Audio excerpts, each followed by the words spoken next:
This season is anything but ordinary for this year's Chicago Wolves squad. Brand new coaches, an NHL lockout, and a stack of injuries that continue to plague the team. It's frustrating because you have a model or a game plan going forward with your team, and guys get injured early, so you got to kind of regroup. And you had them in there to run things, and it doesn't happen. But it's a part of the game. Call-ups and injuries you can't control. It's something that's going to happen. That happened previous years. It's happening this year. It'll happen next year. You can't control that, and we're at the beck end of that. At the NHL level, you're not worried about call-ups, but you're worried about injuries, and a lot of teams have missed players with injuries, and that's why we have depth. That's why we sign extra players. That's why we have guys in lower leagues than us that we have under contract that will step in and do the job. And again, anytime there's an injury or a call-up, it's an opportunity for somebody else. In November, Unmasked featured a guy who was on his way back from a year-long injury. Still not where I want to be, but again, that takes time. It's not going to come back overnight, and I think maybe a month or in a bit, it's going to start falling into place. And again, I try not to think about it too much. I just try to play the game and just try to create some opportunities for everybody. Shortly after he was interviewed, he suffered another injury. Once again, he was watching from the sidelines. Just mentally, it's frustrating, I'm sure.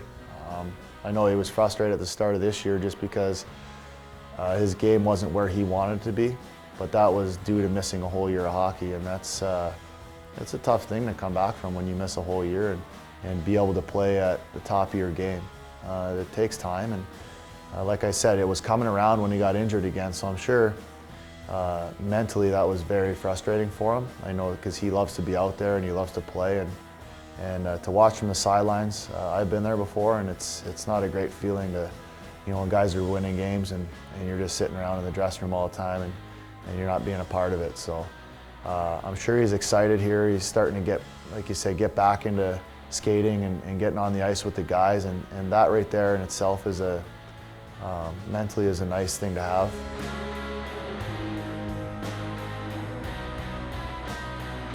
I think the previous season, that's what Vancouver was looking at.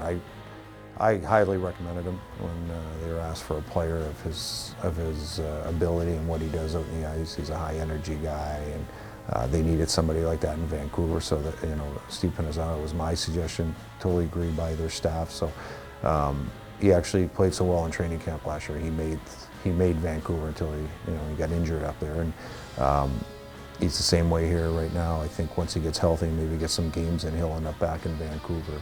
I think it's frustrating for us as an organization, but it's really frustrating for him personally that he's on the doorstep of getting a chance to play in the NHL, which he never has. And he would have last year, and he hurt his shoulder, and now the lockout's over, and he probably would have been one of the call-ups, and now he's hurt. And I think it's a slow process for him to get healthy. I think he's close, maybe in the next 2 or 3 weeks, hopefully.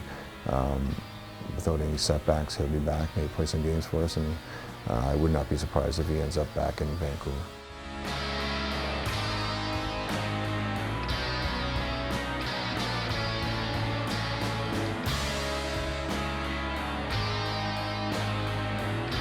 There's someone else Young had his eye on to directly impact the success of this squad's special teams.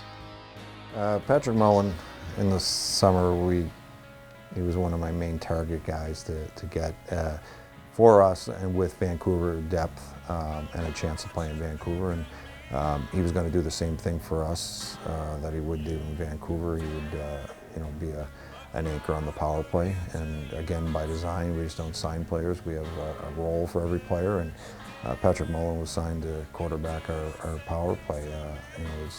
There's not many players in the game that handle the puck like him, that can shoot like him, and be calm with the puck on the point on the power play, and create things because of his skill level. And it was a big blow to our team overall, and a big blow to our power play with Patrick Mullen.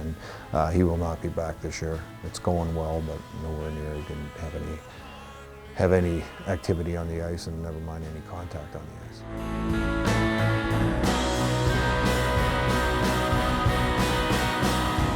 Don't know what I think of you. Perhaps the biggest question mark still remains, though.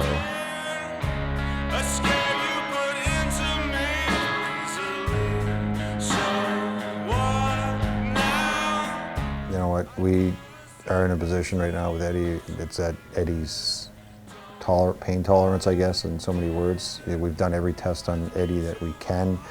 I think we've done everything in our possibility in the organization to try to get him back on the ice, but he's still feeling pain. He's going to see another specialist this week. Hopefully that will be the cure for him. We spoke about frustration with injuries and that's frustrating because we feel he should be back on the ice.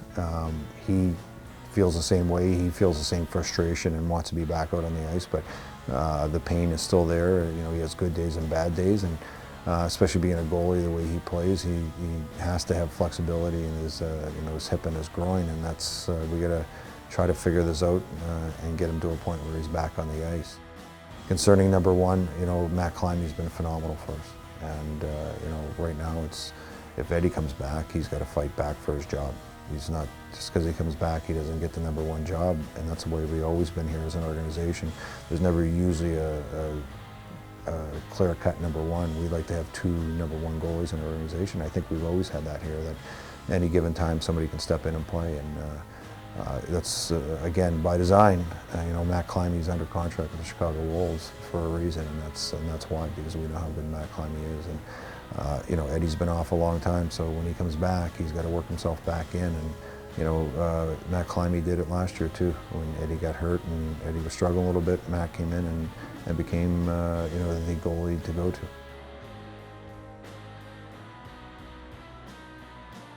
Again, I think I can kind of know what's going on in the goaltender's head just because I've been there, done it. It's not, sometimes I can't figure out forwards or D, but the goalies I usually do. I've had some sit downs with them, like just to find out where we're at. We've had collectively as our whole training staff, from our physio guys to our doctors to our training staff, everyone in a room with them to try to figure this out. And we had a game plan, and the game plan always kind of fall apart. And we think he's within reach of getting on the ice and doing some skating, and then he has setbacks. So it's real frustrating. Is Eddie going to be back this year? I have not a clue.